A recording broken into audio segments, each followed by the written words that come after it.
Hi, welcome to today's episode of Helping the Brave. I'm Amy T. Meyer. I'm here with my co-host Ed, and we are.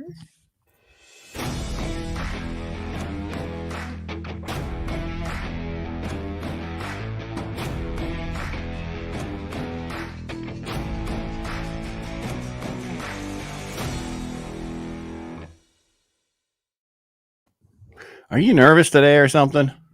No, I'm just still maybe a little bit sick. Oh, yeah, whatever. You do that all the time. It's like when you're in charge, it's like you're afraid to make a mistake. Who cares? Nobody cares. It's not the military. Who's our guest today? Why don't you bring him in and tell us everybody who's our guest? Okay, so today we have the beautiful Theresa Carpenter, and she is the founder of a podcast of her own called Stories of Service. But I wanted to introduce her and let her tell her story. Usually we have people who have retired from the military, but she's still in the military.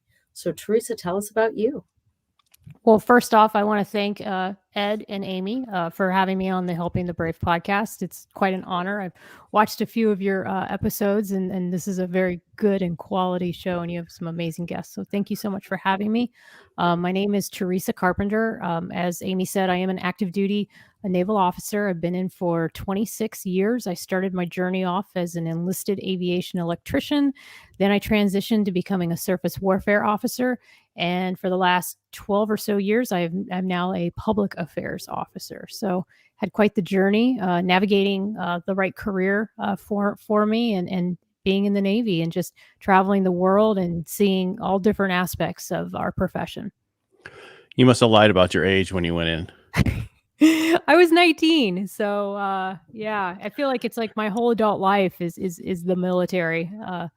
But yes, it's been a long time. It's crazy. It goes by fast in certain places, and before you know it, you're kind of at that point where you're starting to make that transition out. So it's interesting. Yeah, I mean, I'm glad we finally have a Navy person on here because Amy doesn't claim the Navy anymore. She's like, I'm Air Force, I'm Army, and then whatever. I'm like, you're Navy, whatever. He doesn't even know me. Oh no! Oh no! Oh gosh! Well, the Navy's the best service. I'm just saying. Just saying, hands down. We're the ones that we got all the amazing ships and aircraft, and we get to go to all the best ports and get the best duty stations in the continental United States. I mean, I might be a little biased, but that's my opinion. I think the chair force would be upset about what you said, but they might be a little upset, but then they're not sitting on the beach drinking Mai Tais like we are occasionally. So. Very good. Well, we do get to ask our first question, which is always, why did you choose the service you did? Well, I was living with a guy who was in the Marine Corps Reserves, and I was actually seeing a guy at the same time that was very adamant about maybe the military might be a good idea for me because I didn't have a whole lot of direction. And I looked at all the services, and I just didn't think that at the time I was cut out to be in the Marine Corps or the Army. And so I didn't know anything about the Air Force, and the Navy just sounded interesting from a travel standpoint. It was so outside the box of anything I knew. I'm from Columbus, Ohio, not a military town by any means. It wasn't something that was talked to me about growing up or anything like that. I just wanted an opportunity to develop a skill, get out of my hometown, travel, pay off my bills, and just get some direction going in my life because I was pretty much going nowhere. And so the Navy provided that for me, and she always gave me opportunities. There was always something new to achieve. There was some goal, some milestone that I wanted to climb. And I just found this way to navigate through the system to get to where I am today. Now, you said you joined when you were 19. So did you go to ROTC, or, I mean, were you enlisted and then you went to officers school, or how did that work? Okay. Yeah, I was enlisted for 10 years. I got picked up it's a program called Seaman to Admiral. And so I got picked up at the 8-year mark, and I was on the USS Abraham Lincoln when I got selected. We were actually in the middle of 2002, 2003 during our Operation Iraqi Freedom. So that's the 10-month deployment, which was the longest deployment up until just recently for an aircraft carrier. and we stayed longer to do the war in Iraq and redo the non-skid on the flight deck in Australia. And during that deployment, that September was when I found out that I was selected. So I was supposed to transfer in January, but then we got extended for the war, and I transferred in May. So then I went through my commissioning program, and I thought that I was going to become a nurse. That's what I had applied for, was the nurse corps option. Didn't get selected for that. I got selected for just unrestricted line. So I had to choose between like aviation or surface, and I think maybe a couple others. And surface warfare was the one that was the most available to me. But I knew I wanted to be a public affairs officer right around that time, but there was no easy path to get into public affairs. You had to do something else first. And I'm really thankful that I spent that time in the unrestricted line community first, got to see how the Navy does business, the operational side of things. And it shaped my career as a public affairs officer. I always wanted to be at the pointy end of the stick, always wanted to be where the action was. And so blessed with the opportunities that I've been given and the path that I'm on now. All right. So people who might be listening to this who haven't been in the Navy, what's a public affairs officer? Public affairs officer, we tell the Navy story, bottom line up front. We are the ones who work with the media. We manage the websites. We have enlisted communicators who do photography, graphic design, video, and print. And then in addition to that, we create the command's communication strategy. So that would be assisting anybody on the staff who wishes to speak with media or is doing any kind of a public engagement. We're the liaisons between the international audiences, the American public, and our command organizations. And we're the spokespeople for the commands. Very good. How much do you think your time as being enlisted has helped you as a public affairs officer? Oh, tremendously.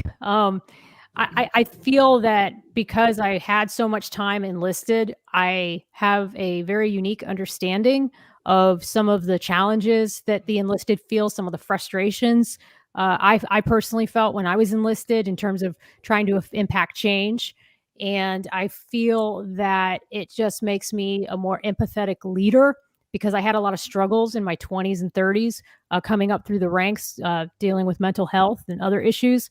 So I feel that it helps me to give people a chance that while still, of course, having accountability, but being able to understand that when you're young and you may not have gotten a lot of good boundaries growing up, let's say, sometimes the military is the best thing that could have happened to you. And if you find the right mentors, then your path is a little clearer. And so my hope is that I can be that type of mentor to me and pay that forward for the people that were that for me in my life at an early stage. Because I got to say something, because I had that same kind of issue. We'll just say when I was young in the Navy, we all have that moment, and then somebody helps you out, and you're like, okay, now I understand how people can help each other out, and where you don't have to go complete opposite. And I won't get into the whole thing, but it was, it was a stupid thing, young, stupid person. It's how you are when you're in your 19, 20 years old. You're not the smartest person in the room, right? So no, you make mistakes sometimes. So absolutely, and we need. We need to host a zero defect, not a zero defect culture. So when people do make mistakes, depending on what the mistake is, we hold them accountable. But at the same time, depending on what it is, we give them a chance and we allow them the opportunity to grow and be better. Some of the best sailors I've had were people that I gave second chances to and are thriving in the military today. I think that's always good to remember, because I think of that working with the youth that I have, that oftentimes those are the best leaders because they have seen different perspectives. Right. Absolutely. There's a lot of people who give up on certain sailors and certain people, and it's easy to do because our mission is hard and it's stressful. And so sometimes the cream of the crop, they rise. And so we forget about those ones that are struggling, that we've got to kind of bring up the rear and move along. But everybody grows at a different stage, and we didn't all start in life at the same place. And so I have a lot of empathy for people who may not have had the best start in life, but can still move forward, and they move forward at their own pace. And if we can find a place for them and a mission for them and a way for them to thrive, then I think that's the best thing we can do as an organization. I know you're not out yet, but looking back at your career, what has shocked you, or the biggest, or I should say, or if not that, what's the biggest change you've seen? That's a great question. I would say that the embracing of diversity and mental health struggles has been amazing, especially with I think social media has a lot to do with it as well, because we just see more stories out there. There was so much shame when it came to mental health. As I was coming up through the ranks, nobody talked about it. And now we're just seeing so many more conversations in that direction. On the flip side, I do think that unfortunately in our society, we tend to be now a little more polarized. And I think the military, as we are seeing, is struggling with that as well. And so I would say that would be a change. We just, as I was coming up through the ranks, it just, that wasn't even an issue, the extremism or all that stuff that we're seeing right now with the greater society that's also impacting the military. So in that, it's not necessarily a good thing. But as far as the diversity goes and just embracing different people, different cultures, I really feel that's a good thing for the military. And I believe that the more that we do that, the more people are going to be inspired to join. But again, always meeting those standards at the same time. So it's a delicate balance. There's still got to be standards. But if we can embrace people that bring in diverse views, come from diverse backgrounds, I think we're better off as an organization. I would agree. I think one of the issues we're having right now is it's the same thing as 1968, 1970s with what, the different things that are coming up. It's not something we haven't dealt with before. It's just we haven't dealt with it in a long time. Agree. And I think we'll find our way. We're an amazing organization, and I have just been so blessed to have had all the experiences that I've had. And we'll have our struggles, we'll have our bumps, and then we'll just keep on going. I mean, when I look at like the progression from the don't ask, don't tell to where we are today, I mean, that's an amazing transformation, and I got to see that within my time in the military. And then even our reckoning with the Me Too and sexual assault. We have a long ways to go, but we've come a long way when it comes to that issue and recognizing that problem in the military. So I give credit where credit's due. And I do think that we are a learning organization and that we grow with time. Agree. All right. So what's next for you? So like I say, I do have a podcast, The Stories of Service, Ordinary People Who Do Extraordinary Work. I do as many of those as I can when I can. Obviously, I'm still active duty. So next year, I am moving to England for a NATO job. That's North Atlantic Treaty Organization. So it's all the navies. They're made up in the NATO family. Their headquarters is located there, 45 minutes northwest of London in a town called Northwood. So I'm looking forward to taking over that public affairs team. And between now and then, just working on making our house a Airbnb, getting our family ready to go over there. I'm trying to do at least 3 more years as a commander. And then beyond that, I'm 100% undecided because I see a lot of opportunity in some of the things that I'm doing off duty. But at the same time, I love serving. So it's really just going to depend on what the opportunities are in either lane and what feels right when the time comes. You can definitely tell she's a public service officer because she explained what an acronym was without even being asked, right? Automatically, a NATO one that everybody should know by now as we grow older. But it was just like, wow, you can definitely tell she talks a lot and explains things very well. So, and we thank you for that because that makes it easier for everyone else. Well, no, I appreciate that. And, as a podcast host myself, I see that the more we do public speaking, I think the better off we get. I'll even notice little things like saying, too much or, and listening to myself. And so that's why I believe it's so important to be a speaker and a communicator, whether you do it on a podcast or you just do it through social media or in your day-to-day conversations. I think this is a wonderful skill to have, and more people should share their stories. That's what I try to inspire people to do with my podcast and even with my social media, because I think it makes you a better communicator, and it makes you takes away the shame and some of the stigmas that I think we all experience when we share what's going on in our lives. Now, your podcast, that's the Stories of Service. Is that military only, or is it everywhere?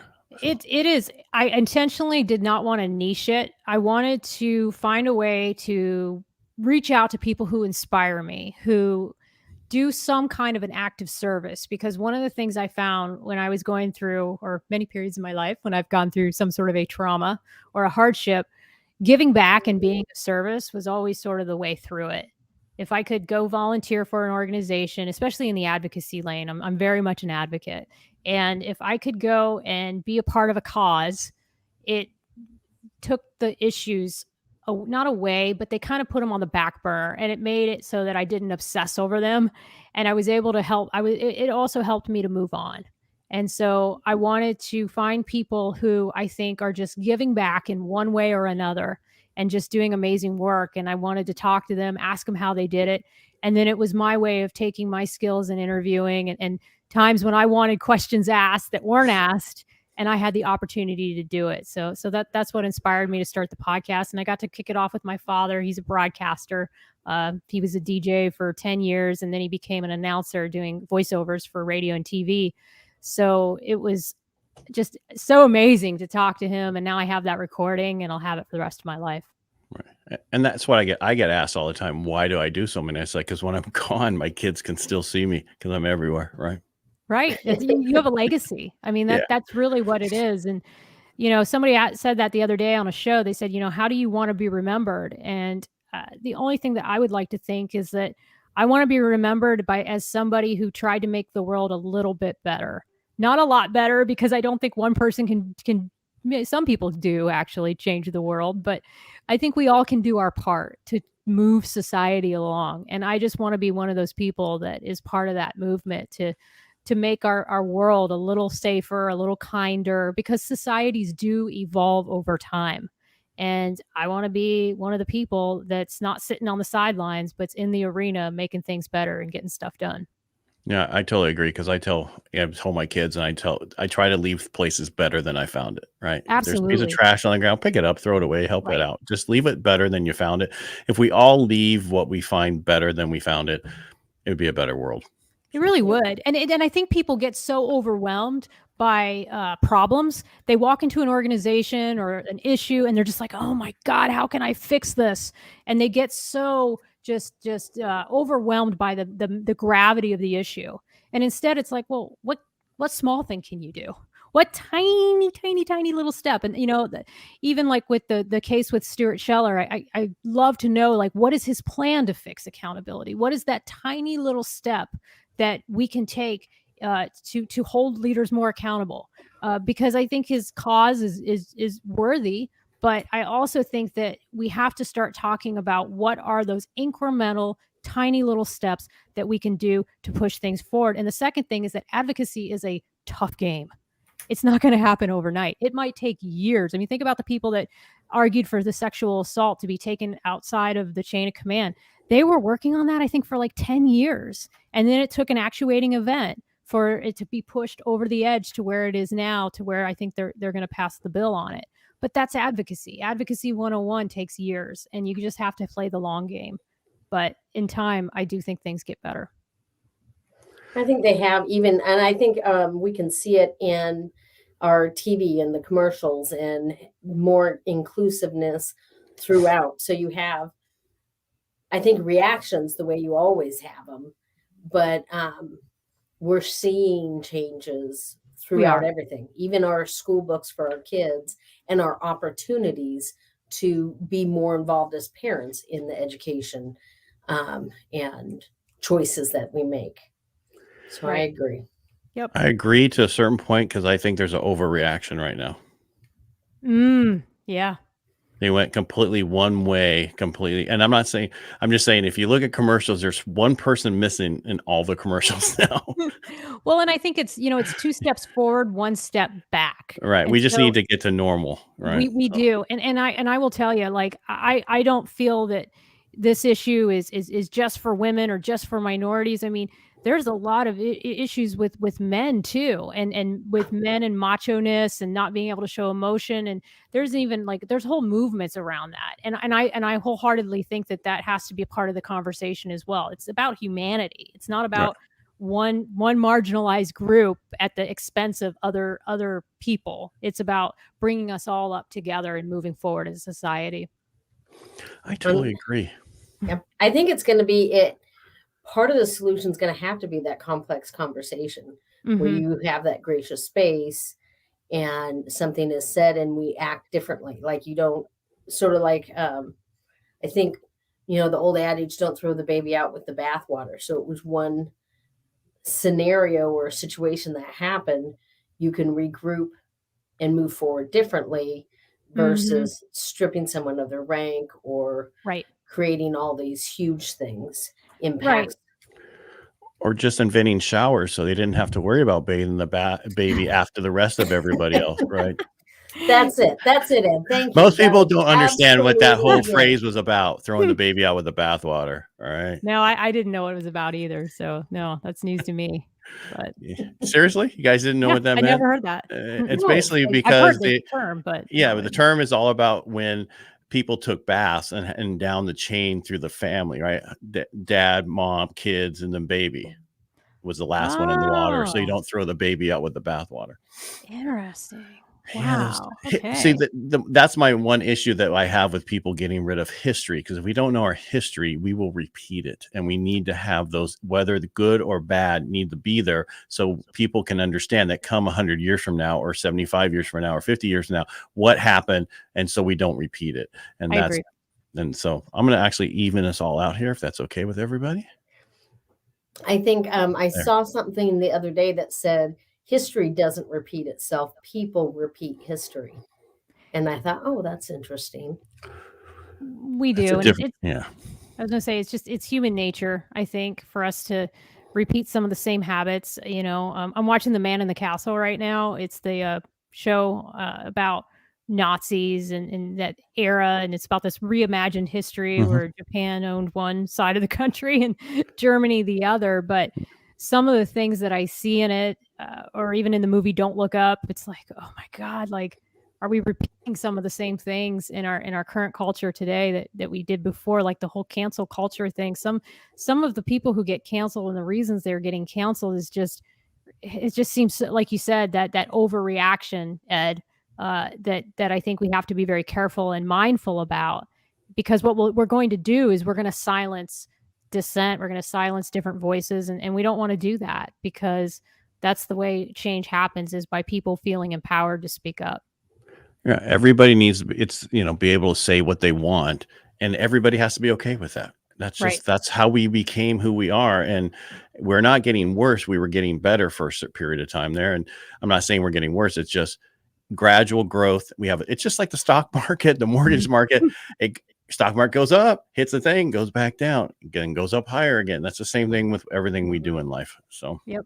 I agree. Well, at least somebody agrees with me on here. I can never get Amy to agree with me. Ever, even when he's right. I mean, what's the fun in that? No fun whatsoever. You got to have somebody who disses. I like it when I have a podcast guest who challenges me, or who challenges an assumption I had. Like the other day, I had a guy on who's like, I don't think everyone should share their story. Some stories really shouldn't be shared. And he's like, not everyone needs to get on the mic, and not everyone needs to get on camera. And it kind of made me think about that a little bit. Maybe not everybody does need to share, but I come from a idea that I think that people being more open and authentic and honest and not being afraid to be vulnerable is a good thing, as long as the vulnerability is in a place where people can't hurt you. I think that's the balance that we all have with being vulnerable, is being able to maintain those healthy boundaries while you're doing it in such a way that people can't attack your words. And you do have to be careful. I mean, don't get me wrong, but I think there's a way to do it and thread that needle and be open and honest at the same time. I agree. I think, go ahead, Amy. I was going to say, I think we like to reach out to different people to share their stories, simply because I also feel like it aids against comparative superiority, that, you are worthy for your service and the things that you are gaining from your experiences. You don't have to be a billionaire to be worthy. And so for me personally, speaking just for myself, that's kind of why Helping the Brave. And we felt like there were silos of information, like the Army people talking to the Army people, Navy people talking to Navy people, or even age demographics, interest demographics. And so we kind of just wanted to create this opportunity to share your story, but it doesn't have to be like, I'm going to create a memoir from it. Right. It's just my narrative of my life. And everyone has one. Everybody has a story or has an experience that can help somebody else. And I think that's what I enjoy doing, is bringing people's stories and their life experiences to the table, because I think that when you start to share what has happened to you and some of your challenges or your tribulations, or even when you learn something significant in your life, you share that and someone says, oh yeah, that really hit home for me. I've had that same thing happen. I know that happens when I read somebody's story, and then I'm like, oh man, there's other people that have gone through this. That's what would happen to me when I started going to the anonymous groups. I thought I was the only one who suffered from some of the self-esteem issues that I was plagued with, or some of the victim, I played a good victim for a lot of years. And it wasn't until I was around other people that were doing the same thing, and I'm like, oh my God, it's so annoying that they're doing that. And then I realized, like, okay, it's so annoying because that's what I do. And so I just think it's really good to be in places where you're hearing other people's experiences, good or bad. I agree, because there's even people I know who are really successful and they still need the dude, you're doing a good job, right? You know what I mean? Because you don't really know if people are listening to you and if people are talking, if they care about helping the brave, if they care about Amy or myself, what we do. We do this to help people and bring people together and have that community. So, like Amy talked about, there's different silos. Well, people didn't know, for junior enlisted getting out, there's really no help for transitioning, really. I mean, there's what the military says, here's your help, but that really isn't the help.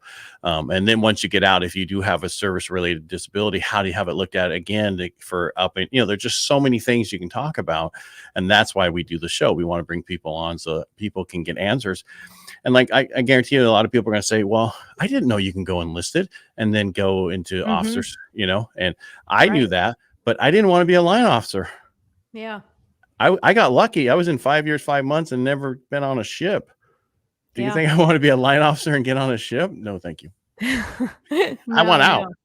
Right. And a lot of times people don't know about all the opportunities. Like, I didn't know when I joined the Navy that I could be a creative. I thought I had to do, fix a technical system or be an engineer. A lot of times people don't know about things like human resources, or there's even social workers in the Navy. I didn't know that till very, very much into my career. And so if we don't share these experiences, there's opportunities that I think people are going to miss out on. Like you said, somebody might not know how to navigate their disability claim and unfortunately not do it properly and be denied certain issues and be suffering from certain issues and then have no recourse to be compensated for it. And so it's absolutely critical that we use these tools and use them responsibly. A lot of active duty service members don't think they can be vocal on social media and share their views, and they can. They just have to do it properly, and they have to do it within the regs, and they have to do it in a way that's respectful and professional, but they can do it. And I would argue they should do it. So that's kind of also what I'm about, is hopefully to be an example to others that you can even take on controversial issues as a uniformed person, and have a respectful and polite discourse about it that will hopefully raise awareness about the issue and lead to some changes. Yeah. Well, thank you for being on our podcast today. That was a wonderful story, and just, thank you. Sorry. That's okay. She had COVID. She's still getting over it. It's all good. Theresa, anything else you want to add today before we go? Just thank you so much for giving me the opportunity to be on your show. If anybody ever wants to connect with me, I'm on LinkedIn. You can find me through my podcast. I'm on all the social media sites, Instagram, Facebook. And really, I think if I could leave your audience with anything, it's don't be afraid to share your struggle. When you share your struggle, you're helping somebody else who's also struggling, and you're performing an active service. It's not about you and look at me, look what I did. It's about what does that story do to inspire others so that they know they're not alone and they know how to get help for it. So I love what you guys are doing. It's very similar to my mission. So thanks a lot for having me on. And one thing I want to say is there's a lot of us doing some of the same stuff. That's okay. We're not gonna find everybody wants to talk to Amy. Just kidding.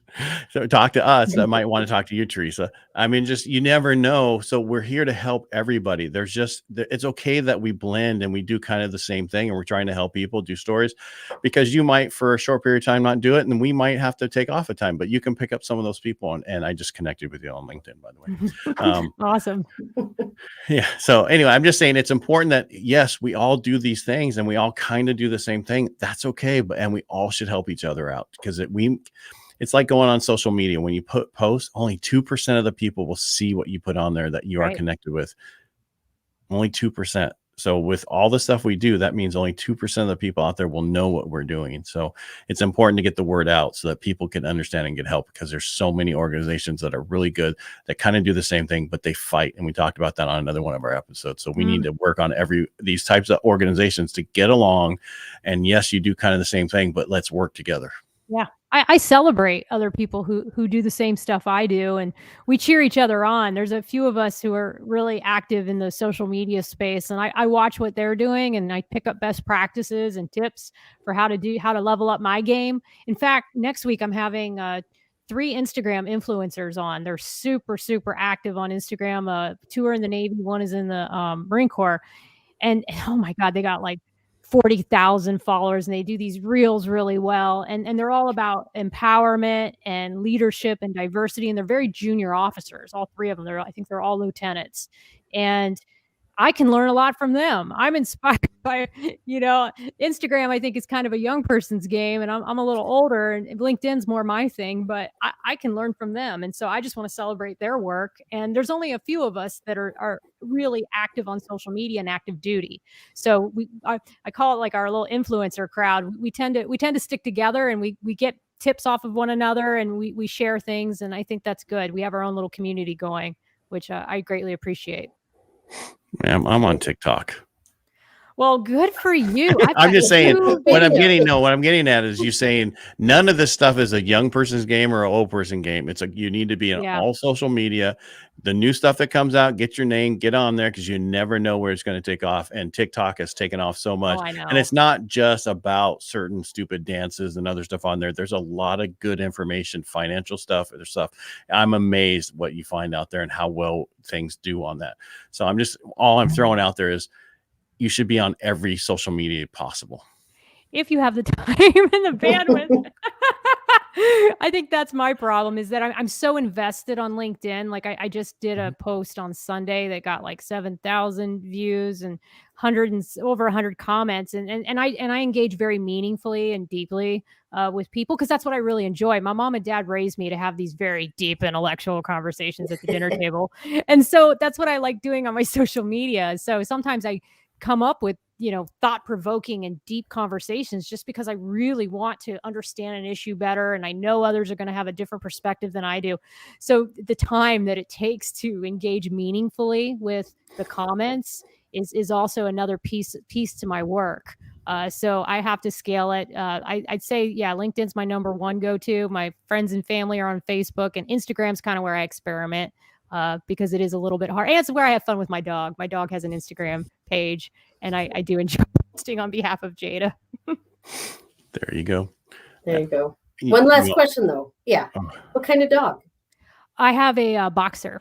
a 2-year-old Okay. boxer. Her name's Jada. So yeah, she has her own, and she was the one that inspired me to get more active on Instagram. So I'd heard that pet Instagrams were like a thing, and so then I got into it, and it's been a lot of fun. She even has her own gift page on Amazon. You can buy her a gift, and then we open it and give someone a shout out, and it's been a lot of fun. I was told by a couple different people, one being my dog's groomer, that she needs an Instagram page, and all I think is like, I don't have the bandwidth for an Instagram page for my dog, but thank you. It is a lot to keep up with. I agree. So yeah, that's the thing about social media is that, I think Olivia Nunn talks about that too. She's not on, I don't think she's on TikTok either. And I heard her say something very similar. It's like you have to grow and feed these pages once you have them. It's the same thing with a podcast. Like you were saying earlier, there's so many people that do the 10 podcasts and then they stop because it is a big lift to do shows.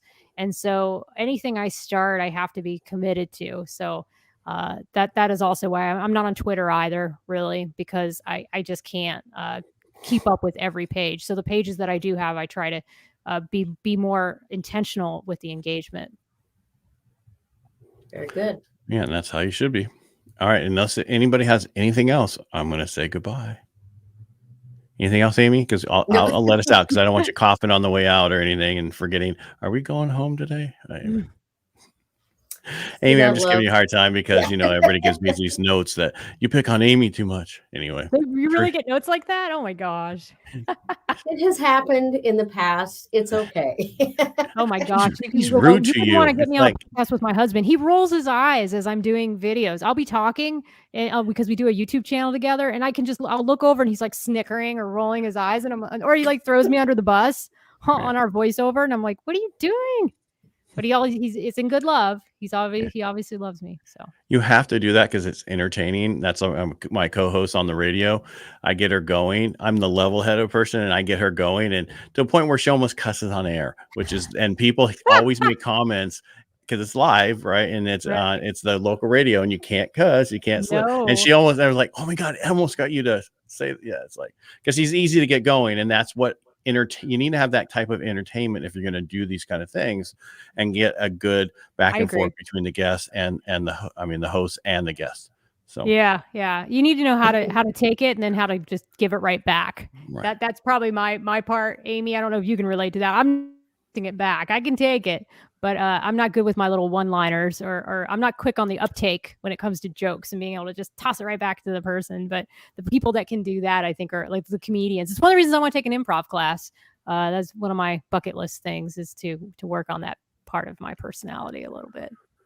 I would have to say that is an area that I could grow in, is being able to be super fast on the and I think improv would be an amazing opportunity to practice that, because on the fly you've got to come up with something, so I step into hard things. If something's hard or difficult, then I take it as a sign that I should be doing it, and it's like I know, I'm like, oh, that's challenging, I should try that. Oh wow. And then it's like, oh, I'm so scared. Like I was terrified to do a podcast, terrified, because I'm a public affairs officer and the stakes are really high for me. And I'm held to even a higher standard as a communicator. But it turned out to be just fine. So was very nervous about doing a book chapter. Turned out to be just fine. Yeah, as we're told in our group that we're part of, Amy and I, that we have to do everything that's uncomfortable. Right. And that's how you grow. So. Yeah, get comfortable with being uncomfortable. There's that saying. All right. And Theresa, thank you so much for coming on the show today, helping the brave.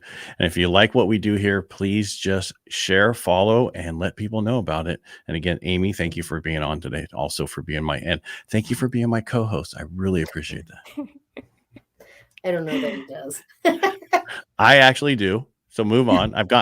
We went through a few of them to finally get to you. We just, it's one of those things. Take that improv class with Theresa and let me know how that works. All right. And we'll be here back on Thursday. See everybody on Thursday.